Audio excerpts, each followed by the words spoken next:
from the day I was on NTV's The Trend, I did 1 year without being paid. Every single week. A full year. Like, kufika mwaka pili nikasema, yo, you guys, sinimejiprove bana. Do something. At the time I told myself, it's good for my brand because I'm not on screen acting. Sitaki watu wanisahau. Yes. Sitaki. But your face is there. But if my face is there and I'm doing something of value as well, I'll still be in circulation. People will remember me. It's like, okay, sawa. Hii ndio ile exposure mimi nataka. Unajua venye unaambiwa unalipo na exposure. Mimi nilitafuta, sikupewa. Unajua ile mbaya inakuaga unaitiwa, unafanya unakuwa misused, unaambiwa ni exposure. Mimi nilijitafutia yangu. 1 year on The Trend for free. Eventually I got myself a contract and we are working.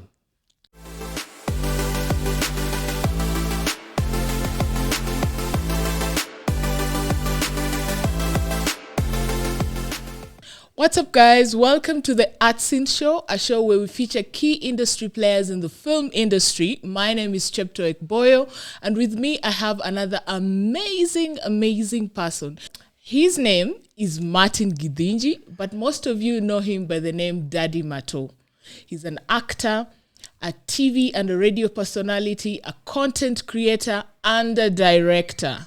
Marto. Multi. Even ndivyo mtu ufeel obituary yake ikisomwa akisikia. Yeah, okay. Welcome to the show. Thank you very much. Thank you for having me. Yes. Sasa hii jina Daddie Marto ilitoka wapi?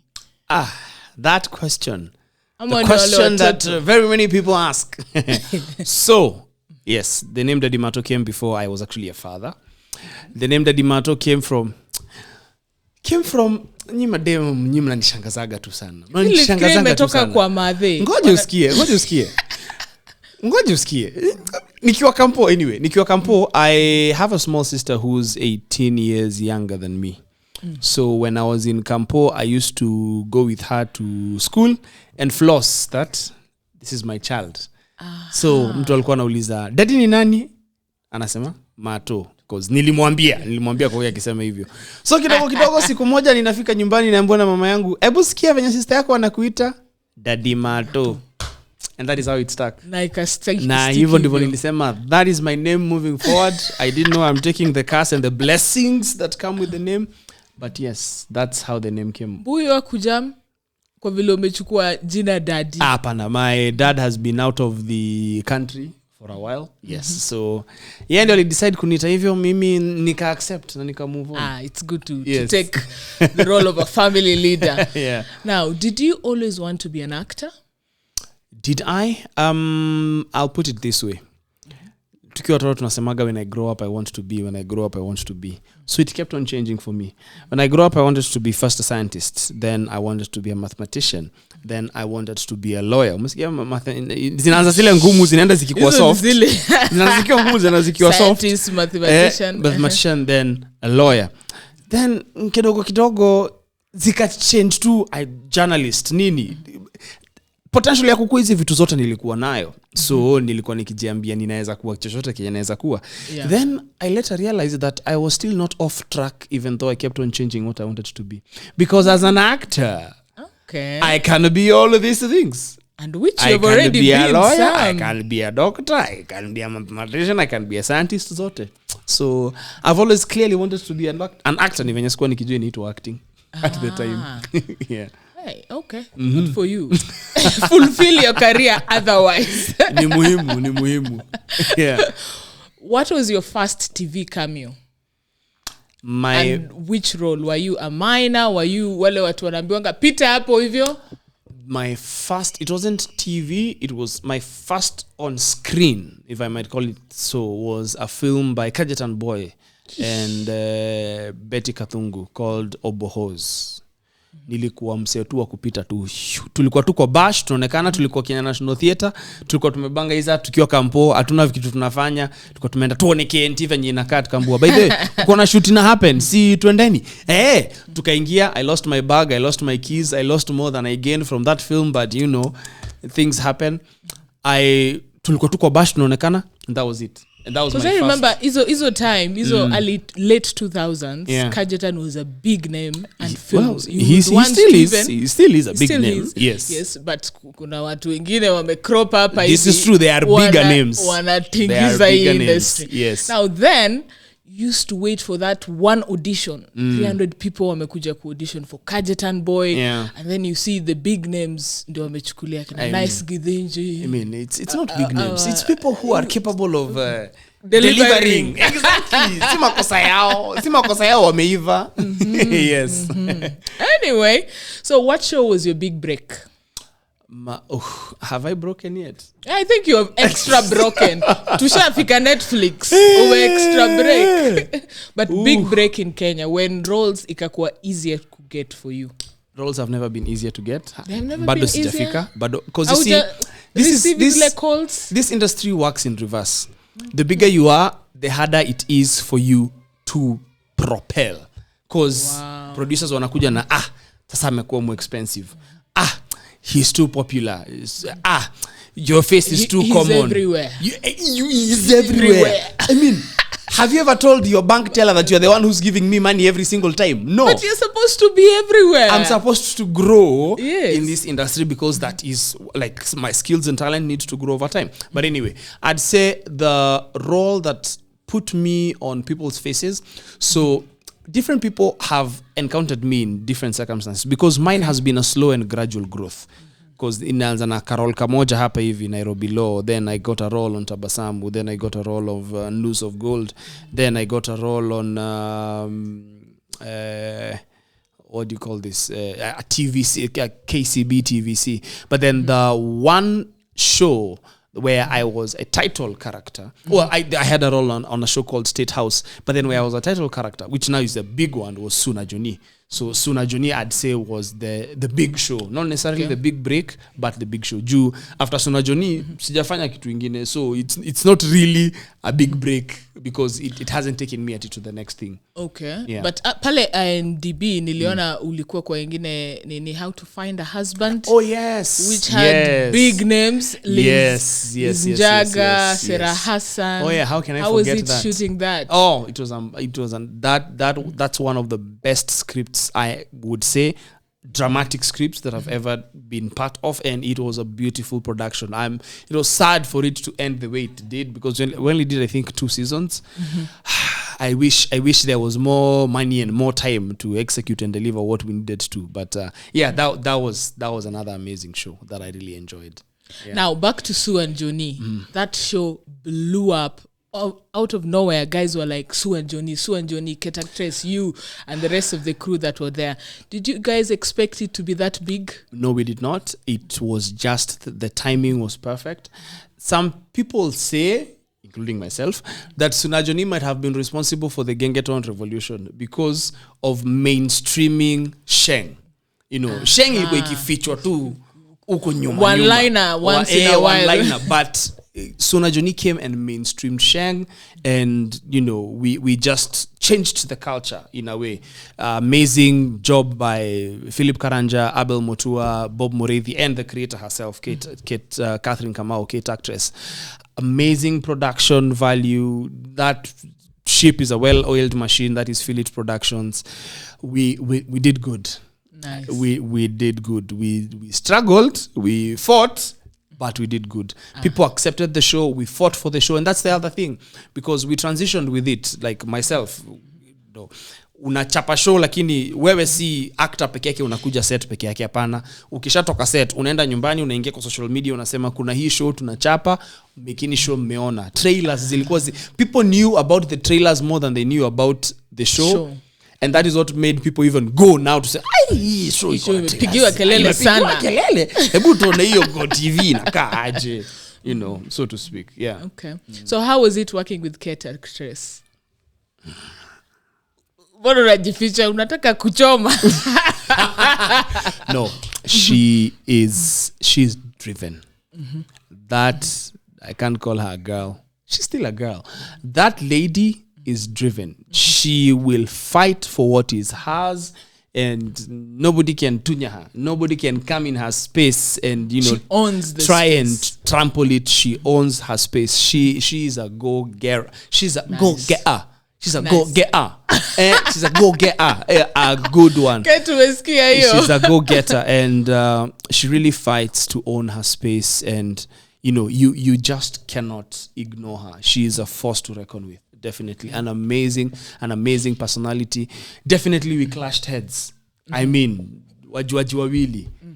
We clashed heads, but we clashed towards a common goal where we both wanted to see the success of the story that we were telling, and it grew. We are friends. We had been friends. We are still friends now, and we support each other whenever we can. And it was just a beautiful ensemble. Yeah. Nice. Now, The Boy Who Harnessed the Wind. Ika hit Netflix. Naangalia cast ni kama half of Kenyans walimpotiwa kushuti kitu huko. Uko penye mlikuwa. Exportiwa to Malawi. Mulikuwa wengi. Wewe, Eddie Mbugua, Raymond Ofula, Robert Agego, list continues. Melvin Alusa, and the main character, who's the boy who harnessed the wind, Maxwell Simba. Why am I forgetting that talented boy? It was an amazing experience. Ilikuwa tu ile tu, uko okay, sawa. Aya, kuja, shika hii script, pitia. Aya, kuja. So, kuna hii kitu. Udhani ni kitu kubwa. Then una land hivi Malawi. Unashindwa okay. So how did you get that role? That is my question. Usiniambie wewe shika hii script kuja aujui. That's the story. No way. Maggie Kiundi, amazing casting director who casts all the international films that we know in Kenya, just calls and says, so I have this script. Ebu ipitie, utume video, tutumie director. Akipenda, you're in. Aya, so I do an audition, send the video. And just like, good, okay, sawa. So flight iko wait. Ujaniuliza availability kwanza. Hata ujika niko na passport. Anasema no, I mean, because as an actor you must have your passport on the ready. Speaking of at least Malawi hakunanga visa. Unaingia hivyo. This is true, but you must have your passport. Yes. So nina tuma video recording, it goes. The director likes it and says, okay, bring this guy. And apparently, we had been sourced from Kenya because for those particular characters, they looked for people in Malawi who could, execute them, but hawakuwa wanapata. Sio ati hakuna, ni venye wao hawakuwa wanapata. People need to understand that. Sisi, unajua, unaweza tafuta kitu, lakini haupati. Juu labda you're looking at it in the wrong place. Lakini kwa sababu there was a casting director who knew actors in Kenya and who could directly alisema tu watu wakuje. So Melvin Alusa and I just flew down there. At that time we did not know it was going to be a Netflix film. We just knew it's a film that is being directed by Chiwetel Ejiofor, that has Gerard Marcel from Fresh Prince of Bel-Air and Aisa Maiga and a list of other actors. But we were happy tulikuja tukakuta Agengo, tukakuta Eddie Mbugua, tukakuta Maxwell Simba. Wamekuwa huko ka 3 months. Sisi tunaenda ile siku tuliland ndio kulikuwa na rap party. Ile siku tuliland ndio kulikuwa na rap party, and then at least 2 days of shooting. So they did the rap party because some people were already leaving, and then we did the 2 days of shooting. And man, it's just a whole different experience. It's Hollywood standard up there, out there. You're talking about the experience. How was it working on a Hollywood set? Hey, my friend, kwanza inabidi umetii, una eat humble pie. Kwa sababu kila mtu ako na kazi yake, responsibilities zake. Unachiki venye sirushi mawe. Unachiki venye hapa wewe unafanya kila kitu peke yako. Unaona venye hapa mimi ni DOP. When ni DOP, when ni sound, when ni grip lights, when ni makeup, when ni kila kitu. Huko kuna watu watatu wa makeup, kuna watu watatu wa hair. Kuna mtu wa lights na kuna mtu wa cable peke yake ya lights na kuna mtu wa stands za lights. Kila mtu akona like that way things move so fast. Pia kuna mtu wa kumake sure kuko na choo kwa sababu sometimes watu walikuwa na shoot huko kwa misitu. So kuna mtu wa kumake sure mtu wa kumake sure amechimba choo. Anamka asubuhi kwa set kwenda kuchimba choo. Juu mnashoot kwa msitu. So anachimba choo ndio anatengeneza structure. Watu wanajua huko. Covering. And it's just nice. It's nice. It feels nice. Like hivyo ndivyo production inafaa kuwa, lakini hatujui hivyo kwa sababu si hivyo tume experience, but tuna accept to cinema ni ngumu. We just accept things as they've come. But it was amazing. Nilikuwa nikirudi kwa set nasema mazee nimetoka Hollywood standard. Nasema hata wewe act ki Hollywood standard na nimejificha kwanza. But it was nice. And when it actually hit Netflix, we were like, okay. Tuko Netflix sasa as a Netflix original. Yes. Nice. This is an opportunity to have my name and my face all over and get me more jobs. Yeah. They have never come. That was my next question. Did it open doors? No. None at all? Nope. Hata hiyo MDB ni venye profile imeivishwa hivyo. Hiyo ni kazi yangu tu mimi kuingia hapo tu kufanya. So wewe ni wale wa 15,000 per year. 15,000 per year, kulipa MDB. Tunalipanga. Ku maintain hiyo profile. Lazima tulipe. Lazima, kwa sababu sasa hapo ndio mtu akikuja kutafuta atanipata. So just hiyo ndio unafanya kazi, unaweka CV hapo. Because unfortunately with this industry is unless the right person sees you at the right time, inakuwa tu ni kibahati sana. Like sparks. Like vitu tu happen. For example, we have Mumbi Maina tulikuwa na how to find a husband. So she acts, or she's cast in Sense8. Yes. They have a wonderful relationship with the directors. Now she's going to be in the next Matrix. I'm like, a movie I watched in my childhood. I have a colleague who's going to be on it. I'm like, God damn. And the Kenyan one. God damn. Oh my goodness. So it's just synergies. Some things will work, some things will not work. Mi nilienda tu kwa 2 days Malawi nikamaliza kushoot na nivo. So or maybe that wasn't your opening. That was not for concentrate sana hapo hivyo kama sio hiyo. Nasipanikigi. Usema yangu ni yangu. Yako ni yako. Yeah. Yes. You could compare utakufa na stress. Si uongo. Now you're a radio presenter. Yes.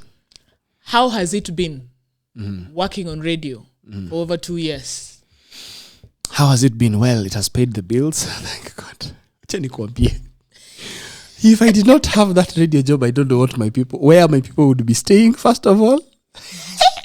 Na corona. Because immediately after, so Suna Journey ended on set, ended in September of 2018.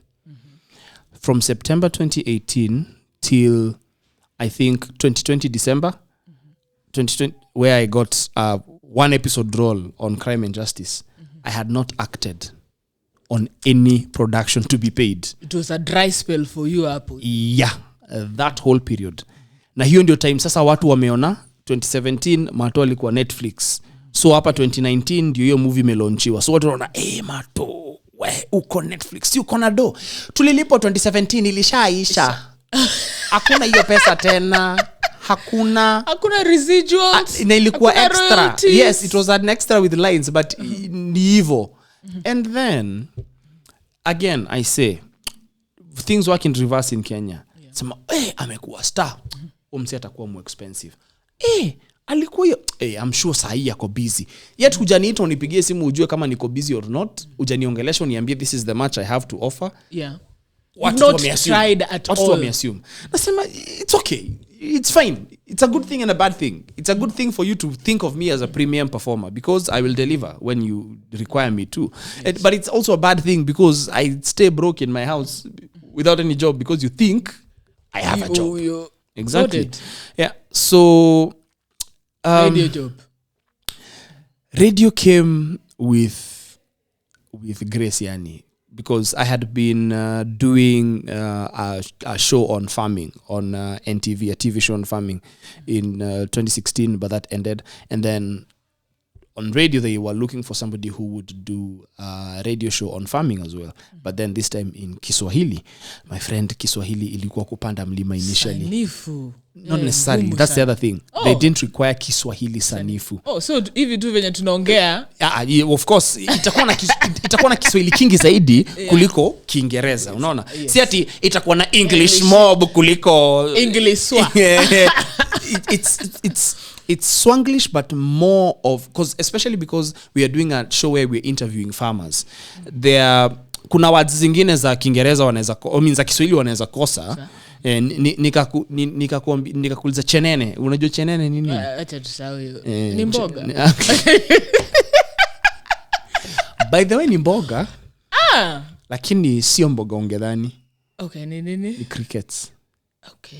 Na crickets watu hukula. Yes. Watu hukula crickets. Kwanza it's a very expensive food, maju. Yes, it's very, very high protein product. Nafikiria ni traditional. Calm down. So that radio job came by pushing me out of my comfort zone, having to do something in Kiswahili, which was still okay because when I was doing theater, we'd do plays in Kiswahili. So a bit of experience, like mi kwa theater ilinisaidia because everything I'm building starts from there. Napata hii experience ya confidence, napata hii ya kuongea Kiswahili, napata hii ya kuongea Kiingereza, ina build towards that. So when I got the radio job, it really helped at least stabilize my family because at least I know, okay, I have this much consistent by the end of the month. It was not much, but it was able to sustain us, and then the rest sasa ni mimi kutafuta. And luckily it's a weekly show, so I have Monday to Friday, or rather Monday to Saturday to look for other things. Sunday the show goes on air. So it was a good opportunity, and I actually really thank God for that radio job. Then also I appreciate the fact that I worked my ass off. Naweza sema hivyo kwa hii channel. Tablip. I worked my behind off to make sure I get to the level where they can look at me and say, come get this job. Ni vizuri pia kujiappreciate saa zingine.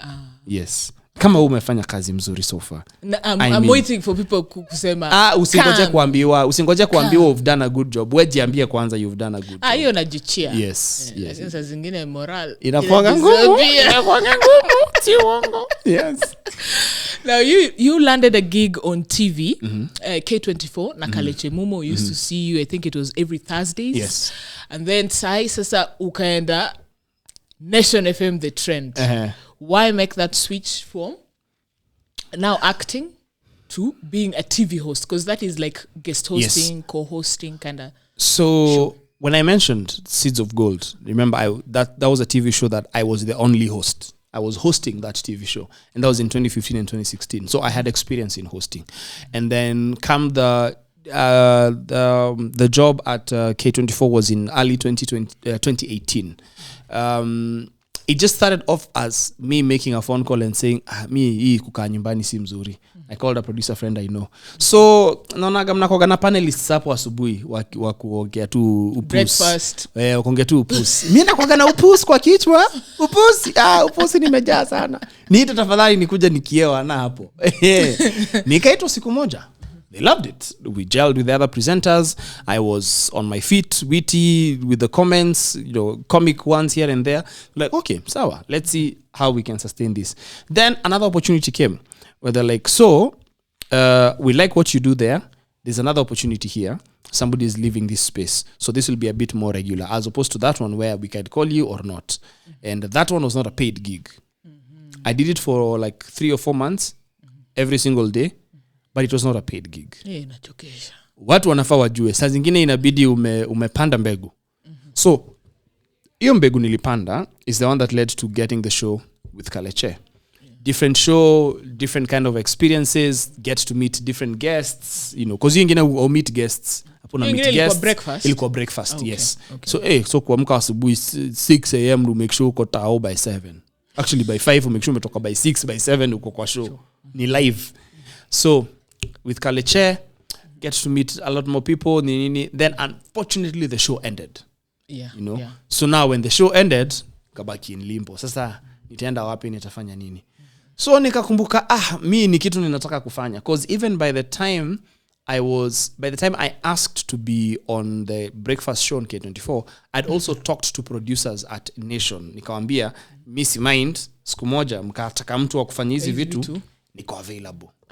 So ni ile tu you send out, you manifest. Yes. You manifest. Do the hard work, manifest it. You manifest to the universe. So I sent it out, told the producers if ever I am ready. One day he calls me and says tunapiga show hii siku utaweza? Hiyo siku nilikuwa play singeweza. Akaniambia next one niite. 2 months later he calls me. From the day I was on NTV's The Trend, I did 1 year without being paid. Every single week. A full year. Like kufika mwaka wa pili nikasema you guys sinimejiprove bana. At the time I told myself it's good for my brand because I'm not on screen acting. Sitaki watu wanisahau. Yes. Sitaki. But your face is there. But if my face is there and I'm doing something of value as well, I'll still be in circulation. People will remember me. It's like, okay, sawa. Hii ndio ile exposure mimi nataka. Unajua venye unaambiwa unalipo na exposure. Mimi nilitafuta, sikupewa. Unajua ile mbaya inakuaga unaitiwa, unafanya unakuwa misused, unaambiwa ni exposure. Mimi nilijitafutia yangu. 1 year on The Trend for free. Eventually I got myself a contract and we are working. Yes. Hiyo contract ikiingia inakuanga mzuri. Inakuanga mzuri. Watu saa zingine pia ukua confused, unauliza unawak aje Nation Media Group na Standard Media Group. My contracts are both of them is a weekly show. Both of them are weekly shows and then I don't have full-time contracts. Yes. And they are not fighting at any point on the shows that I'm doing. Yeah. I'm doing The Trend here usiku on TV. Huku contract yangu ni exclusively for radio. Yes. Yeah. Okay. Then you moved to YouTube. You and your wife now into content creation. First, how did you meet your wife? How did I meet my wife? At Alliance. Hey, Alliance imepea wengi. I'm telling you. Bwana na bibi. Wewe hata kuna story pia nimesikia hata wewe ni kama ulinyakuliwa Alliance. Sasa iko kwa Alliance KNT. Si, comme ça. Tomato, potato. It's all the same. I had a friend who wanted to hook us up, but nikamwambia ukini hook up mimi na dem hakuna mali tutaenda. So this one day she just cleverly randomly came with a girl and I was like, yeah, okay. Si mbaya. Anaitwa nani? Akona miaka ngapi? Akona Charlie. Bas. That's it. Nice. Yeah, but I've done more detailed story of how we've met, of course, on our YouTube channel. Sinaweza ambia watu wanaweza enda kuangalia huko. Yes. You can check out our YouTube channel at Manapatao. It's Manapatao, Mama na Papatao. Yeah. So that's so now the idea of content creation. Did you both agree? Who was spearheading this idea? We should go on YouTube. So creating content was, I can't really even say it was my idea. It was more of a last. So this was in 2018. As it was in 2019 as a last resort, because I am doing radio. Yes, I'm getting salary and I'm paying rent, but that's it. I'm only paying rent and then I'm struggling to look for other things so that I can find now food. Kasema hapana. Sisi kwa ninakaa pia mikono nimekalia kutoka Monday hadi Saturday nikingojea kuitwa the next thing. I talk to producers, wanasema wewe unajua sasa wewe ni star.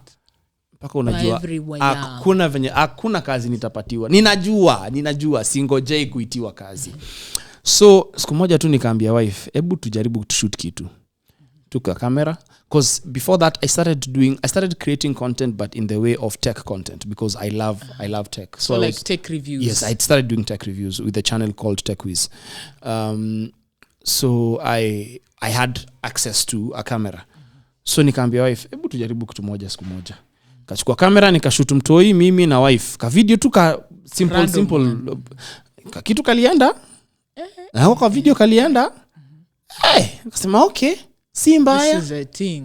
Ebu tufanye ingine moja. By the time we were even getting to do our third one, we'd already been given a contract by GoTV. Damn. Yeah. Damn. Yeah. Yani tu hapo hivyo pap, another income stream imejitokeza hapo. Na hiyo wacha, and that was the beginning. That is what changed our lives. Kuingia sasa social media ile proper kasema sasa hapa not necessarily influencers but more of content creators, because we were focusing more on the content than telling people buy this. Yes. The idea was just to create awareness, to have the products be top of mind for people. Before now we could transition to saying, okay, we are actually recommending this, because now when kukua content creator ni kama kuact kwa TVC. To be the talent on the TVC. To be the talent on the TVC. But then to be an influencer is like being a brand ambassador. Because you're saying you're consuming this product, so consume it because I am recommending it and you trust what I say. You know, that sort of thing. Yeah. Okay. Interesting, kabisa. So are there content? Sorry, I didn't even answer your question properly. So wife at the time, so we'd gone to Uganda, tukalipa mahari, she quit her job. See, boy child amesema atatake care. Alikuwa anafanya nini? She was, so she has a degree in electrical engineering. Usicheze na mimi. Yeah. She has a degree in electrical engineering and she worked as a project manager at a multinational, Huawei. Okay. She worked at Huawei as a project manager. So it was a project management assistant or something like that. Yeah. So it was a big thing. So when she resigned from her workplace, she now alianza kutafuta job ingine. Your time job market ilikuwa horrible. So she started getting down, depressed. So that's when I was like, okay, let's at least try and get her something to do, or even for me. Because you get bored at home if you have all these qualifications. This is true. Yeah. So that is how we started. Okay. Yes. Are there products you can be given to promote that you won't touch? Yes. Which ones?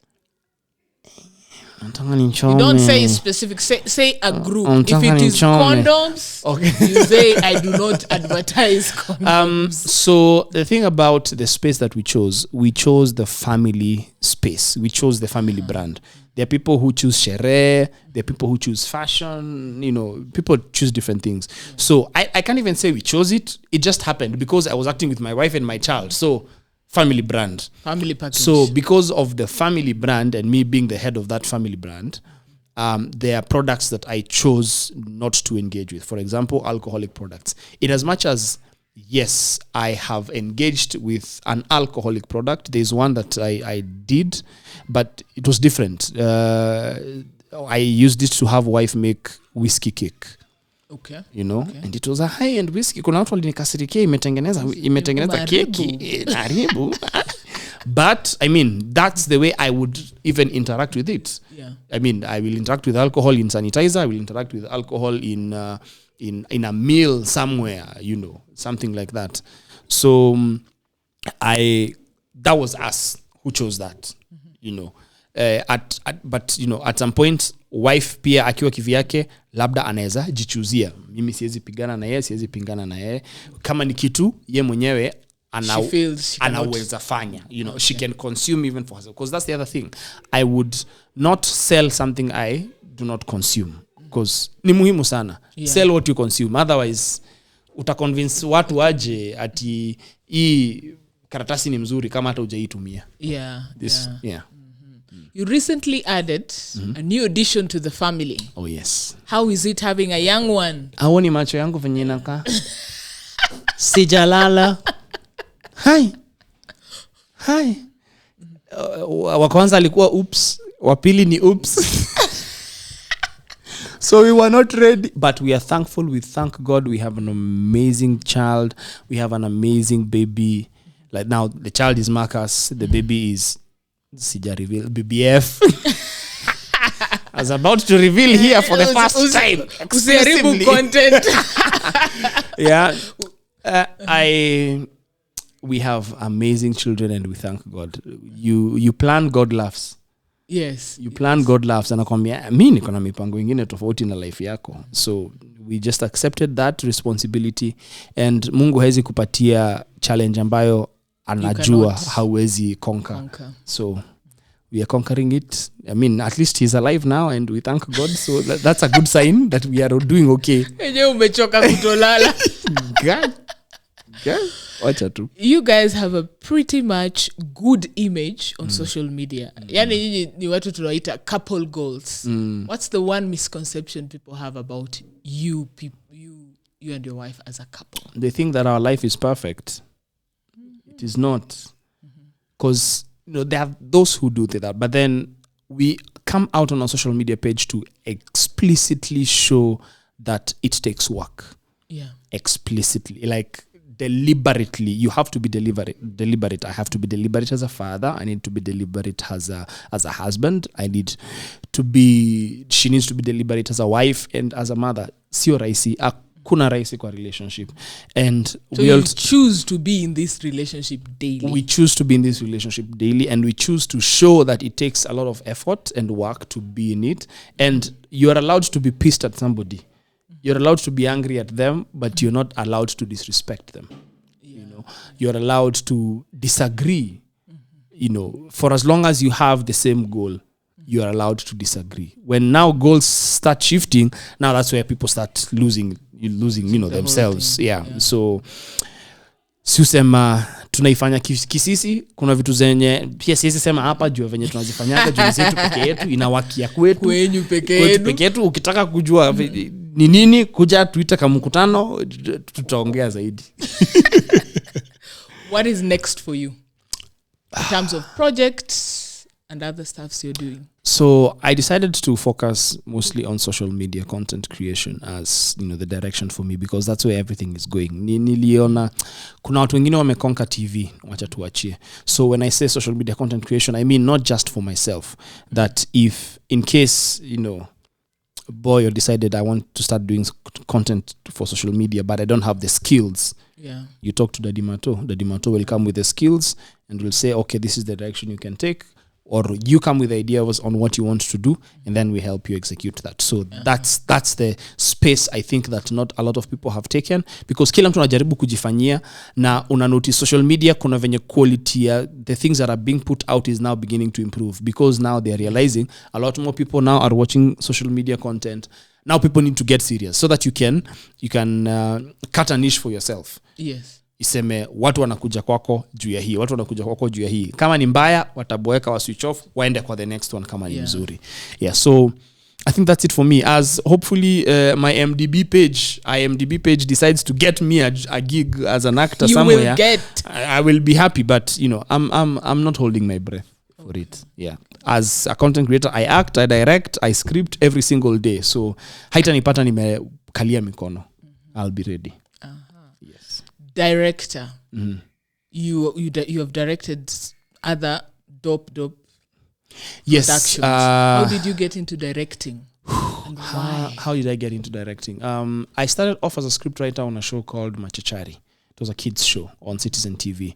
By the time it was ending, I had trained on that production as a director, because I was like, okay, I'm writing scripts, I'm acting, let me try and see if I can direct. And it worked. One of the first episodes I directed went very, very well. I was like, okay, I could give this a try.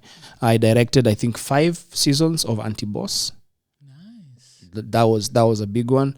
And then I directed short film here and there, won as best director for Riverwood, and then also directed a film for Maisha Magic. So I'd say I just gravitated towards it because I have a lot of opinions. So I just decided to focus on them towards something creative. So that's how I became a director, I would say. Yeah. Okay. And directed, because even the content that we create every single day, I am acting in them, I am directing them, I am producing them, I am scripting. Hey, nimekuwa naija peke yangu production, but I'm building a team around me so we can be able to execute everything faster and more effectively. Okay. Yes. Thank you so much for coming. Hey, nimeongea mingi? Ni mzuri. Mimi napenda watu wakiongea nyingi sana. Nimeongea mingi sana. Hata tulikuwa tufanyie na 20 minutes. Sasa ni 39 minutes. Tumemaliza. Awesome. Karibu tena. Thank you very much. Reach out to Marto in all his social media platforms. And also pale YouTube Mana Patao. Yes. Hey, you at least. Mtafute huko. Thank you guys for watching. Subscribe. Next week we'll have another dope guest. See you guys.